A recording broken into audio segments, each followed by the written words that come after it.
3:47 a.m., December 14th, 1944.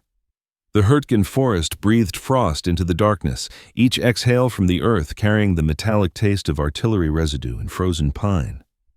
In a bombed-out cellar on the forest's western edge, Private First Class Cormac Suttree lay motionless in mud that had long since soaked through his uniform, his body pressed flat against rubble that still held the warmth of the farmhouse fire that had consumed this place 3 days prior.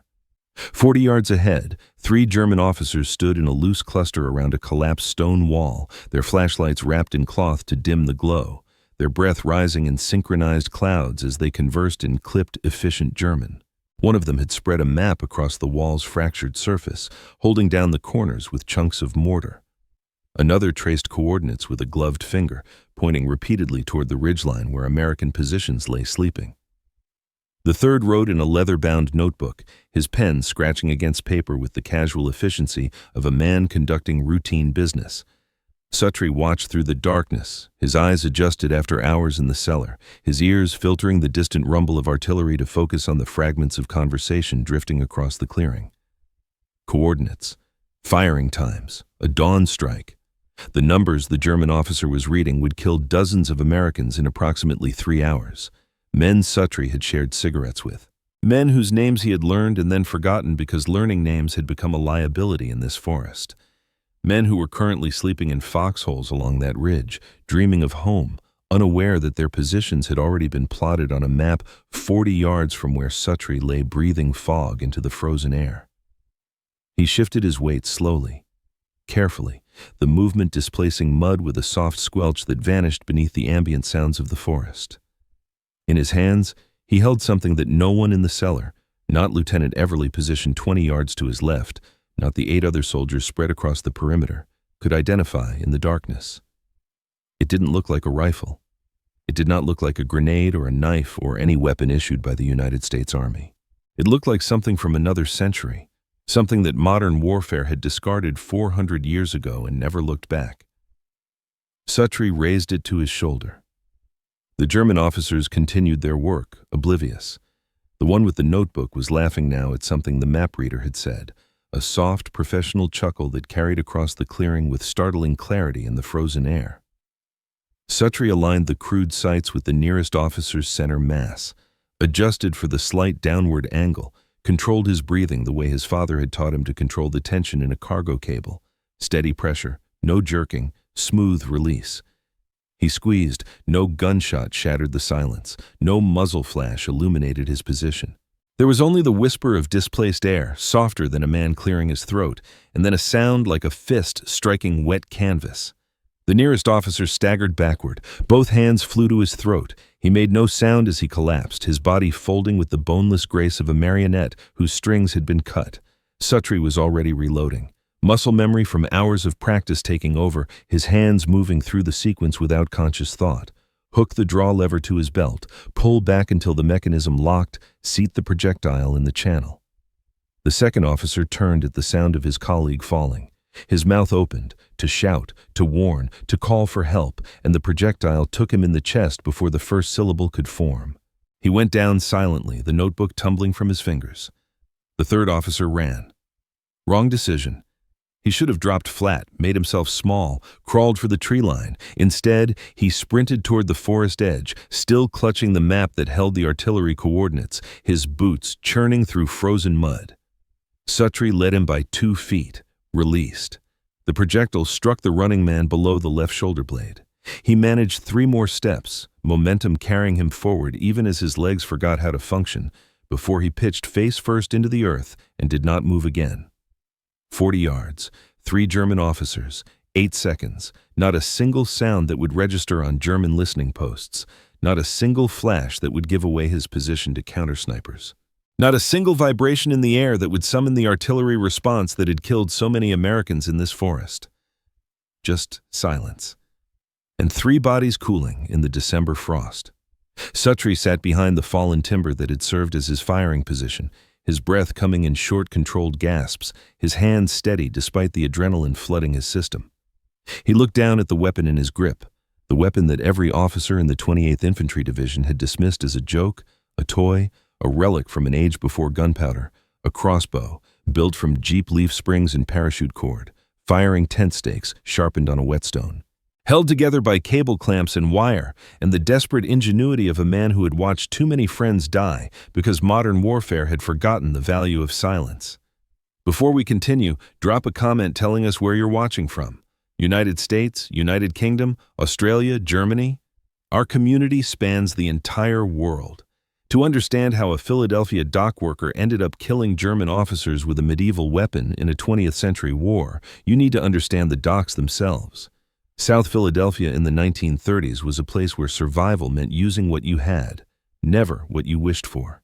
The Delaware River ran gray and sluggish past warehouses that smelled of salt and diesel, past cranes that groaned under loads of steel and timber, past men who worked 16-hour shifts because 16 hours of work meant 16 hours of not starving. Cormac Sutry's father was one of those men, longshoreman, cargo handler, a man whose hands were permanently calloused from hemp rope and whose back had curved into a permanent stoop from decades of lifting things that should have required machines. He worked 6 days a week at the Navy Yard docks, came home smelling of river water and engine grease, ate whatever his wife could stretch the budget to cover, and slept the dreamless sleep of the thoroughly exhausted.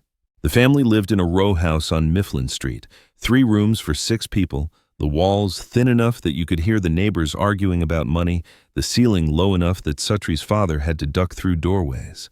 The smell of the Delaware River drifted through the windows every morning, mixing with the coal smoke from the stove and the faint mustiness of clothes that never quite dried in the Philadelphia humidity. Sutry started working alongside his father at 13. Not because he wanted to, no 13-year-old wants to spend his summers hauling cargo in the August heat, but because the family needed the money, and because his father believed that work built character in ways that school never could. The docks taught Sutry things that no classroom would have covered. He learned to splice cable, to read the tension in a rope by the sound it made under load, to predict when a winch was about to fail by the particular grinding note in its gears. He learned that materials had personalities, that steel behaved differently than hemp, that wood under stress would warn you before it broke if you knew how to listen. He learned, most importantly, to solve problems with whatever was available. When a cargo net tore, you did not wait for a replacement. You found wire and twine and patched it until it held. When a pulley seized, you did not call for an engineer.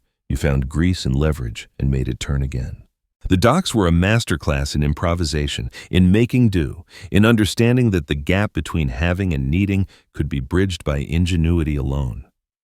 But there was another skill Sutry learned on the docks, one that no one talked about, one that existed in the margins of legitimate work. The waterfront was infested with rats. They came off the ships by the hundreds, nested in the warehouses, bred in the gaps between cargo containers. They ate through rope and canvas, contaminated food shipments, spread diseases that sent workers home with fevers that sometimes killed them. Management declared war on the rats every few months, posting bounties that attracted every hungry kid within walking distance. 2 cents per tail. Bring them to the foreman's office, collect your money, repeat until the rats got smart and started hiding. Most kids used .22 rifles borrowed from older brothers or fathers. Some used traps purchased from hardware stores. A few used poison, though poison was discouraged because poisoned rats had a tendency to die in inconvenient places and make the smell problem worse. Sutry could not afford a rifle. His family's money went to rent and food, not to ammunition for vermin control. He could not afford store-bought traps either. The good ones cost more than a week of rat tails would bring in. So he built his own. It started simple, a wooden box with a weighted lid triggered by a piece of cheese tied to a string. The rat entered, pulled the cheese, and the lid fell. Effective, but slow. You could only catch 1 rat at a time, and the others learned to avoid boxes after watching their companions disappear. Sutry refined his designs over months of experimentation. He studied the spring mechanisms in broken cargo lifts, the trigger assemblies in discarded door latches, the principles of stored energy that made the industrial equipment around him function. He built traps that used wound steel cable instead of wooden lids, cable that snapped forward with enough force to kill instantly when the trigger was pulled. Silent, efficient, lethal. By 16, Sutry was collecting 40 rat tails a week. The foreman started calling him the exterminator, half joking, half impressed. Other kids tried to copy his designs, but they lacked the patience to get the tension right. the understanding of materials that came from years of working with cables and pulleys. Suttree never thought of those skills as special. They were just survival, the same improvisation that everyone on the docks practiced in their own way, the same making do that defined life when you had more problems than resources. He certainly never imagined that his expertise in killing rats would one day save American lives in a German forest 4,000 miles from home. When Pearl Harbor happened, Suttree was 19 and working full-time on the docks, having dropped out of school 2 years earlier to help support the family. He enlisted in January of 1942, like half the young men in South Philadelphia, driven by a mixture of patriotism, restlessness, and the vague sense that the world had cracked open and nothing would ever be the same. The Army looked at his intake paperwork, occupation, dock worker, skills, mechanical repair, and assigned him to a rifle company in the 28th Infantry Division. They handed him an M1 Garand, taught him to shoot, and declared him qualified after he hit enough targets to satisfy the training requirements. He was adequate, not exceptional, not the kind of marksman who attracted attention from officers or earned special assignments. Just another replacement in the endless stream of replacements flowing toward Europe, indistinguishable from the thousands of other young men learning which end of the rifle the bullets came out of. By December of 1944, Suttree had been in the Hurtgen forest for 6 weeks, and the forest had taught him lessons that basic training never covered. Hurtgen was death.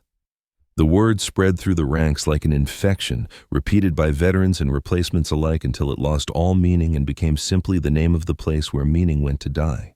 The forest stretched across the German-Belgian border in dense waves of evergreen, the trees packed so tightly that sunlight reached the forest floor for only a few hours each day, the undergrowth so thick that a man could walk within 10 feet of an enemy position and never see it. Artillery was the dominant sound, not the sharp crack of rifles or the stutter of machine guns, but the constant, rolling thunder of shells. American shells falling on German positions, German shells falling on American positions, the two barrages sometimes overlapping until the forest seemed to shake itself apart from the inside. The worst were the tree bursts.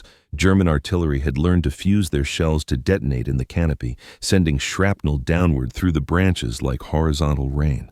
A foxhole that would protect you from a ground burst offered no shelter from fragments falling from above. Men died in their fighting positions, killed by metal that had traveled through 50 feet of empty air to find them. The cold was relentless.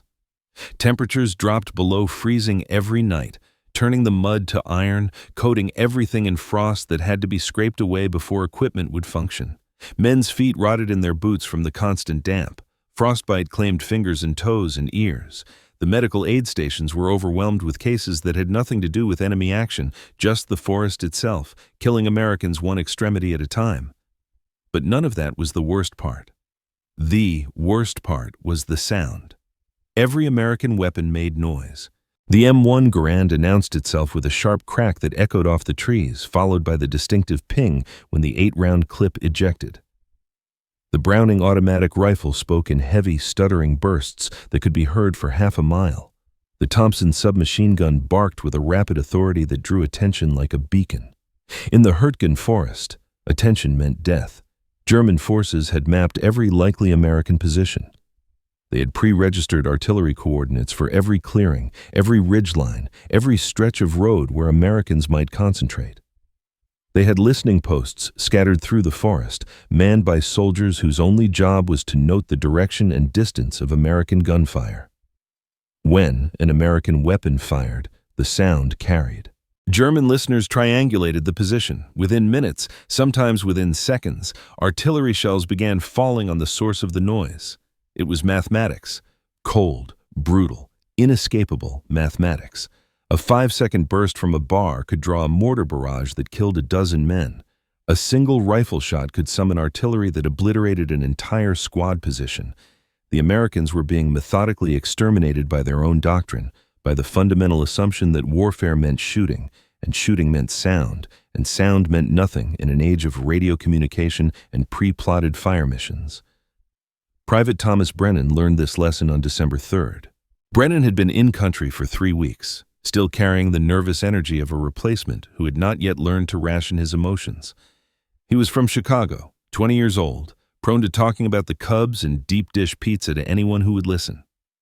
Suttree had shared a foxhole with him twice, had learned that Brennan's father owned a hardware store on the south side, and that Brennan planned to take over the business after the war.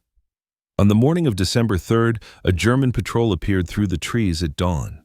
6 soldiers moving in loose formation, 20 yards from Brennan's position, close enough that Brennan could see the frost on their helmets. Brennan reacted the way training had taught him to react. He opened fire with his Garand, squeezing off rounds with the mechanical precision of a man following instructions. 2 Germans fell. The rest scattered, diving for cover, returning fire as they retreated. Brennan was reloading his rifle, feeding a fresh clip into the receiver, feeling the satisfaction of a successful engagement, when the mortars came. 8 rounds in 30 seconds. The shells walked across his position with the methodical precision of a typewriter, each impact sending up geysers of frozen earth and shattered timber. Brennan died with his rifle still in his hands, killed by fragments that had traveled 3,000 yards from a German mortar pit whose crew had never seen his face. Sergeant Frank Dougherty died in the same barrage. So did 5 other soldiers who had been positioned within the blast radius. 7 men were killed in half a minute, not because they had lost a firefight, but because they had won one too loudly. Suttree was 40 yards away when it happened, far enough that the shrapnel missed him, close enough that he saw Brennan's helmet tumble through the air, separated from its owner by forces that the human body was never designed to withstand.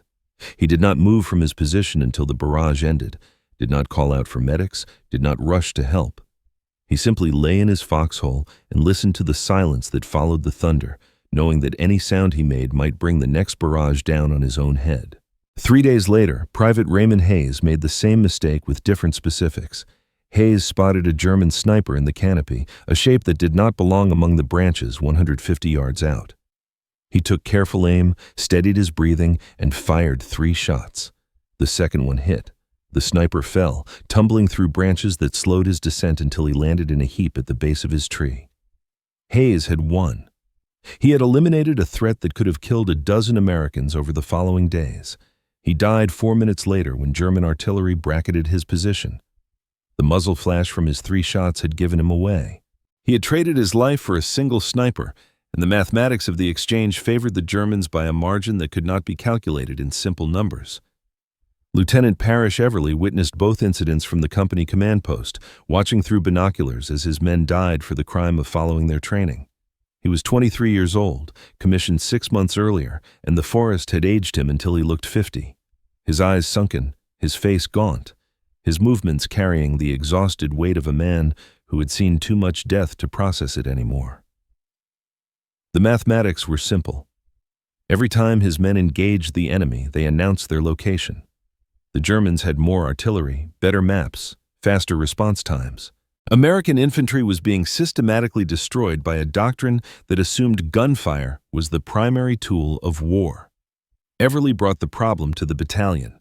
The meeting took place in a farmhouse cellar 2 miles behind the lines, the air thick with cigarette smoke and the musty smell of earth. Major Harrison sat behind a makeshift desk constructed from ammunition crates, his uniform somehow cleaner than anything Everly had seen in weeks, his expression carrying the particular blankness of a man who had already decided that whatever he was about to hear was not worth his time. Everly laid out the statistics. Casualty rates, artillery response times, the correlation between American gunfire and subsequent losses. He had spent 3 nights compiling the data, borrowing records from the company clerk, doing the arithmetic by candlelight while his men slept in frozen foxholes. The numbers were damning. They told a story of systematic failure, of men dying not because they lacked courage or skill, but because the system they served had not adapted to the reality of the Hurtgen forest. Major Harrison listened with the patience of a man waiting for a subordinate to finish embarrassing himself. When Everly completed his presentation, the major leaned back in his chair and studied the young lieutenant with eyes that held nothing resembling sympathy. "Well, Lieutenant, you have certainly identified a problem." His tone suggested that identifying problems was something children did, not soldiers. "What exactly do you propose we do about it?" Everly had prepared for this question. He had rehearsed his answer, knowing that it would sound absurd, knowing that it would invite mockery, but believing that absurdity was preferable to watching more men die. "Suppressed weapons," he said. "Crossbows, knives, anything that kills quietly. If we can eliminate enemy positions without generating sound signatures, we remove the artillery advantage entirely. The silence that followed was the kind of silence that precedes laughter. Major Harrison's lips curled into a smile that contained no warmth. "Crossbows," he repeated, savoring the word like something unpleasant he had found in his coffee. "You want me to requisition crossbows for the 28th Infantry Division. Perhaps we should also request suits of armor and lances, maybe some trebuchets for the Heavy Weapons Company."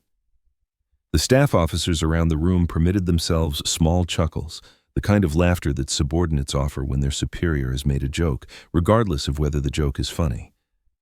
"Sir, the principle is sound. If we—" "Lieutenant." Major Harrison's voice hardened, the amusement draining from his face like water from a cracked vessel. "This is a modern army engaged in mechanized warfare. We use rifles. We use artillery. We use the tools that won the last war and will win this one.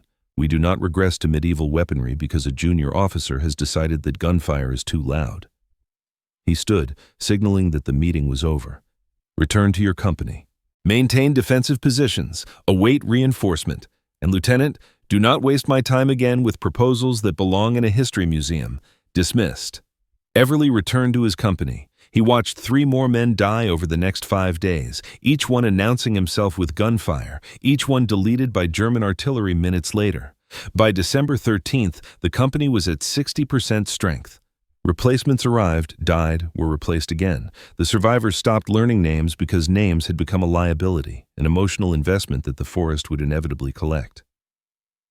That night, Suttree lay in his foxhole and could not sleep, not from fear.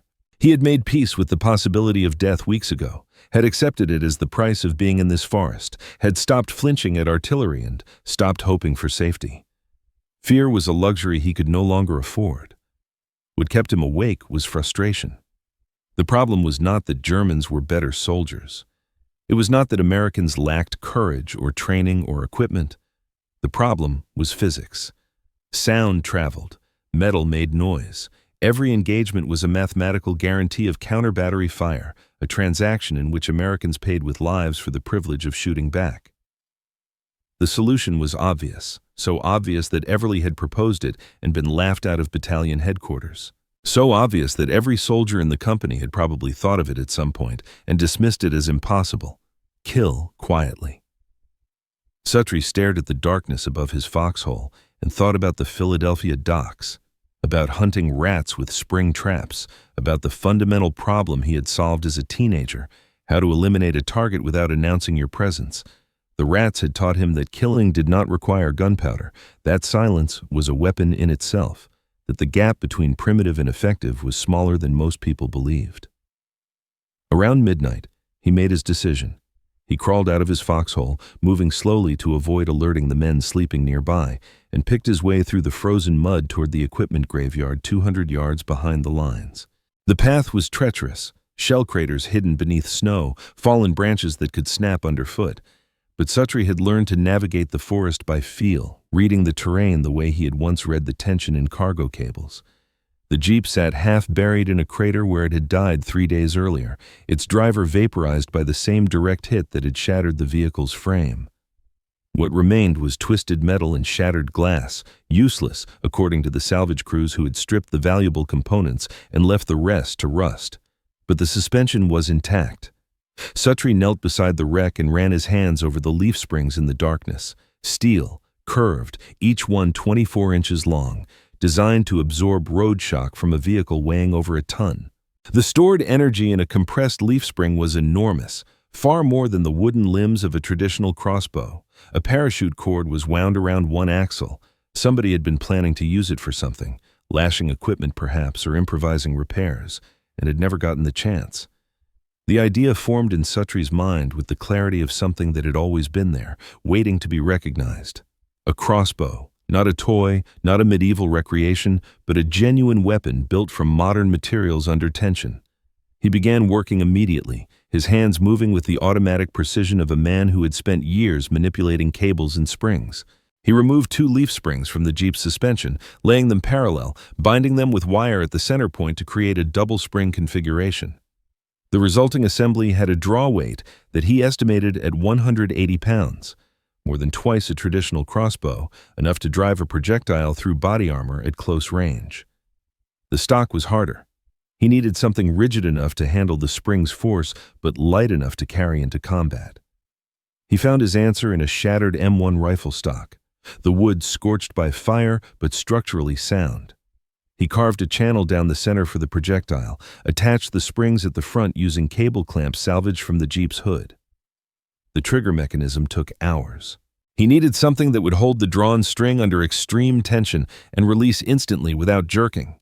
He built it from a door latch he had scavenged weeks earlier, filing the catch point smooth, testing the action 40 times before he was satisfied with its reliability. By 3 a.m., he had a functional weapon. The string was parachute cord braided to triple thickness, anchored to the spring tips with figure-8 knots that would not slip under load. The draw weight was enormous. He could barely pull it back without mechanical advantage, so he built a simple lever system, a hook that attached to his belt, allowing him to draw the string using his body weight rather than his arms alone. Projectiles were the final piece. He made them from tent stakes, filing the points sharp, adding crude fletching from canvas scraps. Each one was 14 inches long, weighing approximately 4 ounces. Not aerodynamic, not beautiful, but dense enough to carry momentum and sharp enough to penetrate. He test-fired once into a tree trunk at 20 yards. The projectile punched through 3 inches of frozen wood and buried itself completely. The only sounds were the whisper of displaced air and the soft thud of impact, quieter than a man coughing, quieter than a boot settling into mud. Suttree stood in the darkness, his breath steaming in the frozen air, and understood what he had created. A weapon that is killed in silence. A solution that the United States Army had declared impossible, built in 5 hours from salvaged parts by a dock worker who had never graduated high school. He didn't know if it would work in combat. He didn't know if the ranges would be sufficient, if the accuracy would hold, if the physics he had learned from rat traps would scale to human targets. He didn't know if using such a weapon violated regulations, or the Geneva Convention, or simple common sense. But he knew that Thomas Brennan was dead, that Raymond Hayes was dead, that dozens of men whose names he had never learned were dead, killed not by German skill but by American noise. He carried the crossbow back to his foxhole and waited for dawn, knowing that the next patrol would give him his answer, one way or another. What Suttree did not know, as he lay in the frozen darkness with his improvised weapon beside him, was that the morning would bring 3 German officers to that clearing, that he would have 8 seconds to prove his theory, that the mathematics of silence would finally, after 6 weeks of slaughter, begin to shift in favor of the men who had learned to kill without speaking. The forest breathed its cold breath over him, and somewhere in the distance, artillery rumbled like thunder that never stopped, and Cormac Suttree closed his eyes and thought about Philadelphia, about rats, about the fundamental principle that had guided his entire life. Survival meant using what you had, and what he had for the first time since entering this forest was hope. Dawn came at 7:15 a.m. on December 14th, gray light filtering through the canopy like water through a sieve. Lieutenant Everly gathered his patrol at the edge of the company perimeter. 9 men, including Suttree, their breath forming clouds in the frozen air, their equipment checked and rechecked with the mechanical precision of soldiers who had learned that survival depended on details. The mission was reconnaissance, push into a sector the Germans had abandoned 2 days earlier, assess enemy positions, and report back before noon.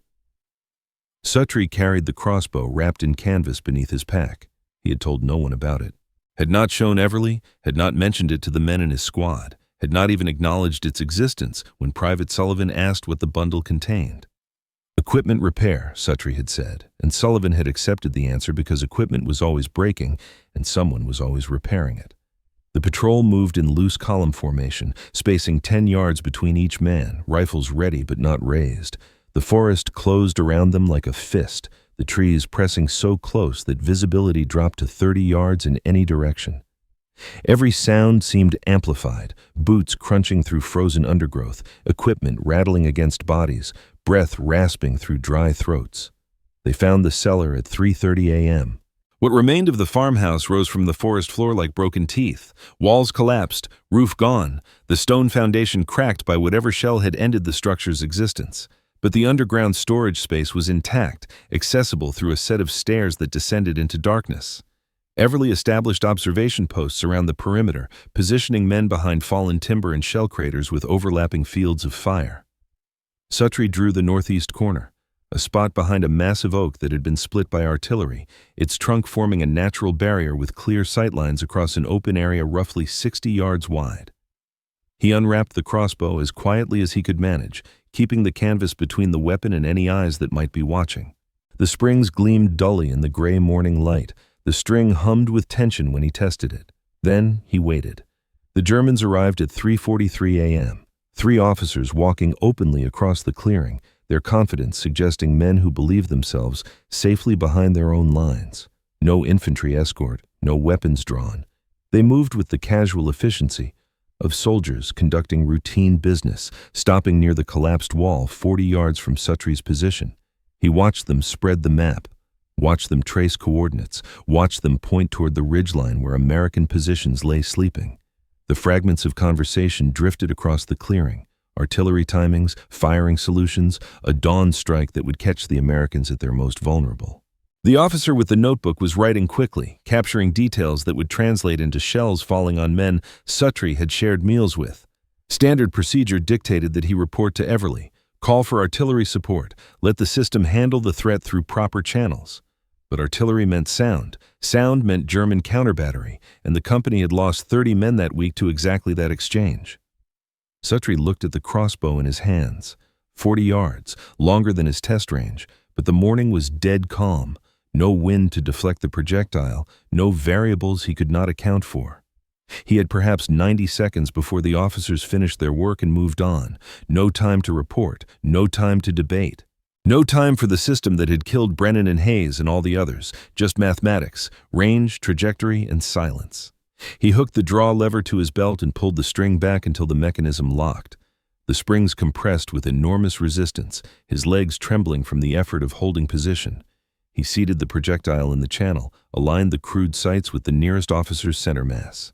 Exhaled, squeezed. The projectile vanished into the gray morning air. For a fraction of a second, Suttree lost track of it, just saw the officer stagger backward, both hands clutching his throat, his mouth opening in a scream that never came. He was reloading before the body hit the ground. Muscle memory taking over, hands moving through the sequence without conscious direction. Hook, pull, lock, seat.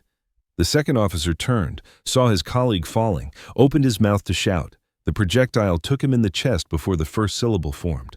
The third officer ran, sprinting for the tree line, map still clutched in his hand, boots churning through frozen mud with the desperate energy of a man who understood that death had found him. Suttree led the target by 2 feet, released. The projectile struck below the left shoulder blade. The officer managed 3 more steps before his legs forgot how to function. He pitched forward into the mud and didn't move again. 40 yards, 3 bodies, 8 seconds. Not a sound that would register on German listening posts. Not a flash that would give away his position. Not a vibration in the air that would summon the artillery that had killed so many. Just silence and the soft settling of bodies onto frozen earth. 3 officers down in 8 seconds. No sound, no counter-battery fire. If you were Suttree, would you have taken that shot knowing you could face court-martial? Tell us in the comments. Lieutenant Everly appeared at Suttree's position within minutes, moving at a crouch, his face carrying the particular expression of a man who had witnessed something impossible. What happened? Suttree showed him the crossbow without speaking. Everly examined it in the gray light, the jeep springs, the parachute cord, the tent stake projectiles, his expression shifting from confusion to understanding, to something that might have been hope. You built this? Yes, sir. Last night. From salvage.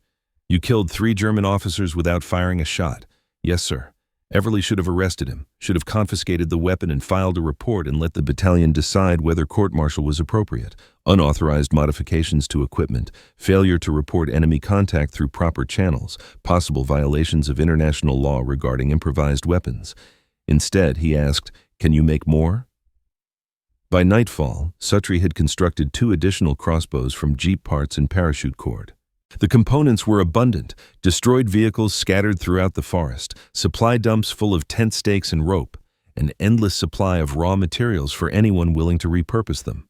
Everly authorized the project without paperwork, no official channels, no requisition forms, no documentation that could be traced back to either of them.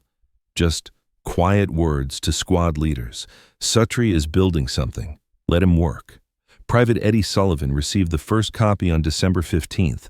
His target was a German machine gun nest. Two operators dug into a hillside 35 yards from American positions, their weapon covering a trail that patrols had to cross twice daily. Sullivan crawled to within 20 yards, eliminated both gunners with 2 shots. Crawled back to friendly lines without incident. The Germans did not discover the bodies until noon. They never determined what had killed their men. No bullet wounds, no blast damage, just 2 soldiers dead with 14-inch stakes through their torsos. The official report attributed the deaths to unknown causes pending investigation. By December 17th, 4 more crossbows existed within the company. Everly distributed them to designated marksmen, soldiers with hunting experience, steady hands, the patience required for close-range silent engagement. The doctrine emerged organically, never written down, never officially acknowledged. Use the crossbow for first contact, eliminate sentries and forward observers. Switch to conventional weapons only when silence was no longer an advantage. Word spread through German lines before it spread through American ones. Oberst Friedrich Weber commanded the forces opposite the 28th Division sector. A veteran of the Eastern Front, he had experienced the particular brutality of warfare against Soviet partisans, men who appeared from nowhere, killed without warning, and vanished before retaliation was possible. The American tactics in late December reminded him of those partisan operations, but with a precision that the Soviets had never achieved. His diary entry from December 22nd captured the confusion spreading through German ranks. American soldiers operate with unusual stealth. 7 officers lost this week, all to unknown causes. Wounds suggest large-caliber projectiles, but no sound of gunfire has been reported by any listening post. Morale declining significantly among forward observers. Men are refusing solo reconnaissance assignments. German intelligence attempted to explain the phenomenon. Reports suggested experimental suppressed rifles, captured Soviet weapons modified with subsonic ammunition, possibly even pneumatic air guns of the type used in pre-war sporting competitions. None of them considered crossbows. The weapon was too primitive, too absurd. Modern armies did not fight with technology abandoned 4 centuries earlier. The statistics told a story that neither side fully understood. In November, before the crossbows, the 28th Division suffered casualty rates of 38%. 247 combat engagements produced 1,156 American casualties. German counter-battery responses averaged 189 per week, with response times of 3.7 minutes from American gunfire to German artillery impact. Between December 15th and December 31st, the numbers shifted dramatically. 312 combat engagements, more than November, but only 723 casualties, 23%. German counter-battery responses dropped to 91 per week, with response times stretching to 7.2 minutes. The correlation was precise. When American forces initiated contact silently, German artillery had no targeting data. Response times doubled, effectiveness collapsed. The mathematics of the Hurtgen Forest had finally begun to favor the soldiers who had learned to kill without speaking.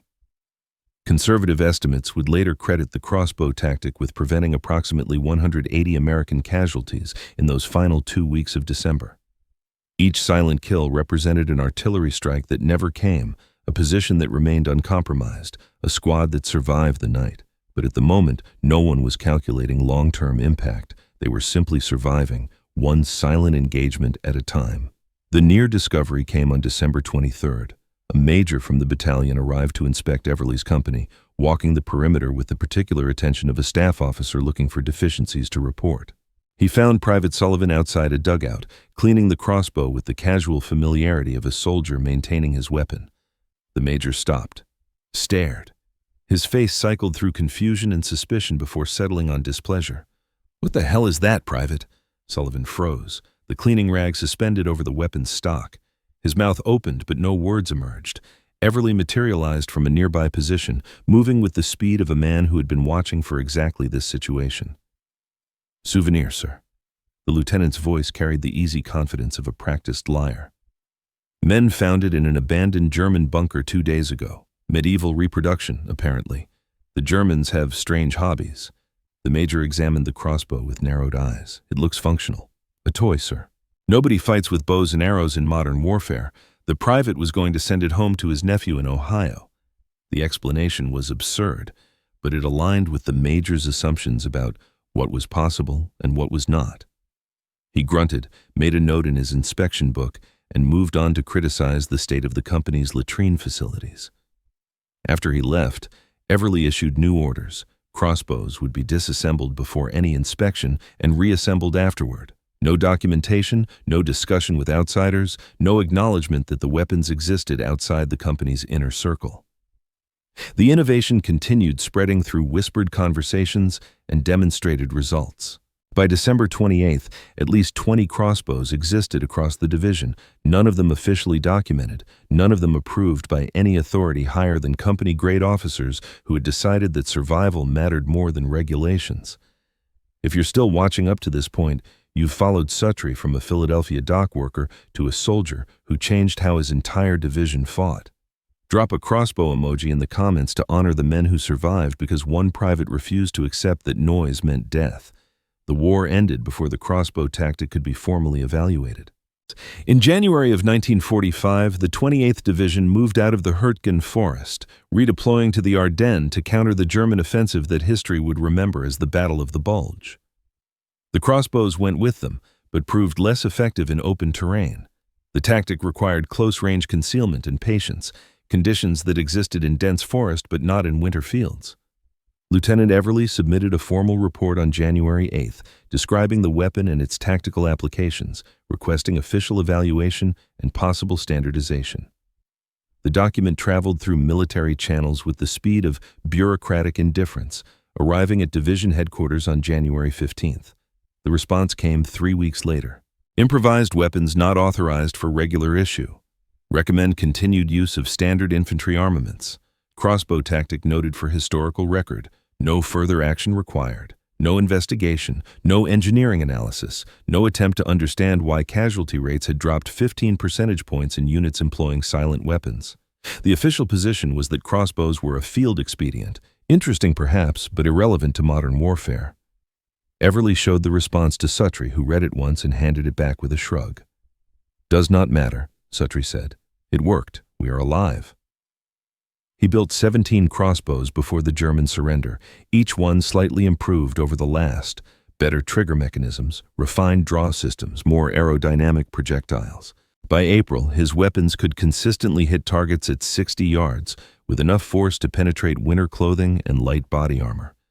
He received no official recognition, no medal, no commendation, no mention in unit citations. His service record listed him as an infantry mechanic with no special notations. The crossbow tactic appeared in no training manuals, no tactical reviews, no lessons learned documents. As far as the United States Army was concerned, it had never happened. Suttree returned to Philadelphia in October of 1945, discharged at Fort Dix with the standard paperwork and a train ticket home. He went back to the docks where he had started, the same job his father had worked, unloading cargo ships 6 days a week. He married in 1947. I had 3 children. Lived in the same neighborhood where he had grown up, 4 blocks from the row house on Mifflin Street that had been demolished in 1958 to make room for highway construction. He never spoke about the crossbow. When people asked about the war, neighbors, co-workers, his own children, he gave the same answer every time. "I was infantry, fixed things when they broke. I came home." The crossbow remained wrapped in canvas in his basement workshop for 44 years, the spring still functional, the string still taut. His children found it after his death in 1989, going through his possessions in the house they had grown up in. No explanation accompanied it, no documentation. Just the weapon itself and the mystery of why their father had kept it hidden for so long.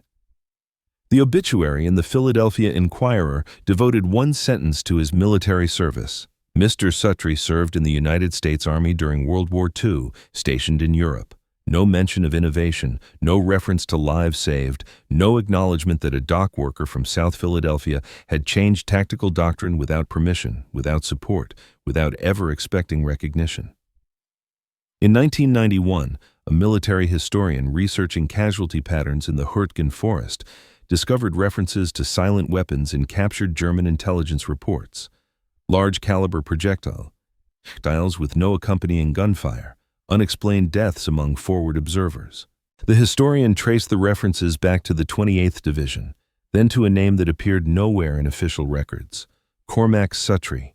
Suttree's daughter donated the only surviving crossbow to the historian's collection. She had no idea what it was, only that her father had kept it hidden and never explained why. Modern analysis estimates that the crossbow tactic saved between 150 and 200 American lives during the final months of fighting in Europe. Each silent kill represented an artillery strike prevented, a position that remained secure, a squad that survived to see the German surrender. The weapon sits now in a private collection, unlabeled, unexplained, a relic from an age of improvisation that the official histories never recorded. Cormac Suttree never sought recognition, never wrote about his innovation, never demanded that the army acknowledge what he had done. He went back to the docks, raised his family, lived the same working-class life he had known before the war. The crossbow was just a tool. The innovation was just physics. The courage was in risking everything to do what the regulations said was impossible. If this story moved you, hit that like button. Subscribe and turn on notifications so you never miss these forgotten heroes. Thank you for keeping their memories alive.